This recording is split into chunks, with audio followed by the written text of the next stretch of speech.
నా పేరు సాగర్ కిరణ్. అవును, నన్నెందుకు అందరూ పిసినారి పిసినారి అంటున్నారు?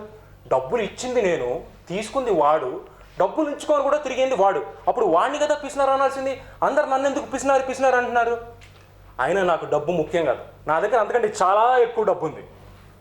నాకు అన్నిటికంటే ఇంపార్టెంట్ వాడి మీద నాకున్న నమ్మకం. అయినా ఫ్రెండ్స్ని మోసం చేసే నీలాంటి వాళ్ళకి ఏం తెలుసు నమ్మకం గురించి? నేను అందరినీ నమ్ముతాను, ఫ్రెండ్స్ని ఇంకా ఎక్కువ నమ్ముతాను. అలాంటిది నేను అంతలా నమ్మే నమ్మకాన్ని నేనెందుకు వదులుకుంటాను? వాడు నన్ను అప్పుగా కాకుండా సాయంగా డబ్బులు అడుగుంటే నేను ఖచ్చితంగా వాడి డబ్బులు ఇచ్చేవాడిని. కానీ వాడు నాకు డబ్బులు తిరిగి ఇస్తానని మాట ఇచ్చాడు. నేను అందుకనే అలాంటప్పుడు నాకు అవసరమైనప్పుడు నా డబ్బులు నేను అడిగాను.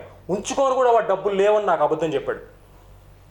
వాడు మోసం చేసింది నన్ను మాత్రమే కాదు, వాడి మీద నాకు నమ్మకాన్ని. దీన్ని ఖచ్చితంగా వదిలే ప్రసక్తే లేదు. అక్కర్లేదు, కానీ నేను చిన్నప్పటి నుంచి బాగా చదవడానికి, డిగ్రీలో డిస్ట్రిక్ట్ ఫస్ట్ రావడానికి కారణం ఏంటి చెప్పుకో? అలా ఏం కాదు బావా.